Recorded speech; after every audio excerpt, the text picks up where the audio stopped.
Zechariah Chapter 14. A day of the Lord is coming, Jerusalem, when your possessions will be plundered and divided up within your very walls. I will gather all the nations to Jerusalem to fight against it.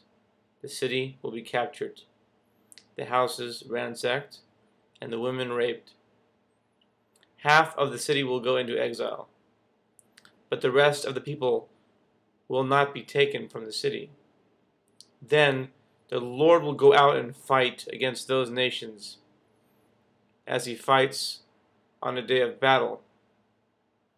On that day his feet will stand on the Mount of Olives, east of Jerusalem, and the Mount of Olives will be split in two from east to west, forming a great valley, with half of the mountain moving north and half moving south. You will flee by my mountain valley, for it will extend to Azel. You will flee as you fled from the earthquake in the days of Uzziah, king of Judah. Then the Lord my God will come, and all the holy ones with him. On that day there will be neither sunlight nor cold, frosty darkness. It will be a unique day, a day known only to the Lord, with no distinction between day and night. When evening comes, there will be light. On that day, living water will flow out from Jerusalem, half of it east to the Dead Sea, and half of it west to the Mediterranean Sea, in summer and in winter. The Lord will be king over the whole earth. On that day, there will be one Lord, and his name, the only name.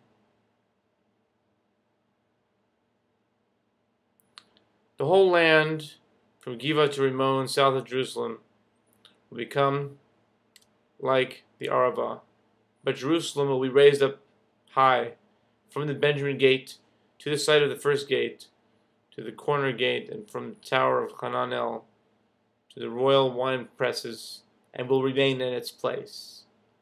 It will be inhabited, never again will it be destroyed. Jerusalem will be secure. This is the plague with which the Lord will strike all the nations that fought against Jerusalem.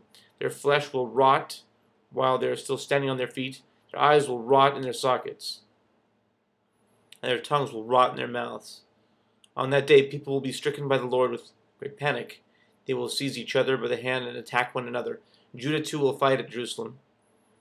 The wealth of all the surrounding nations will be collected. Great quantities of gold and silver and clothing. A similar plague will strike the horses and mules, the camels and donkeys, and all the animals in those camps. Then the survivors from all the nations that have attacked Jerusalem will go up year after year to worship the King, the Lord Almighty, and to celebrate the Festival of Tabernacles. If any of the people of the earth do not go to Jerusalem to worship the King, the Lord Almighty, they will have no rain. If the Egyptian people do not go up and take part, they will have no rain. The Lord will bring on them the plague he inflicts on the nations that do not go up to celebrate the Festival of Tabernacles. This will be the punishment of Egypt and the punishment of all the nations that do not go up to celebrate the Festival of Tabernacles. On that day, holy to the Lord will be inscribed on the bells of the horses, and the cooking pots in the Lord's house will be like the sacred bowls in front of the altar. Every pot in Jerusalem and Judah will be holy to the Lord Almighty, and all who come to sacrifice will take some of the pots and cook in them. And on that day there will be no longer be a Canaanite in the house of the Lord Almighty.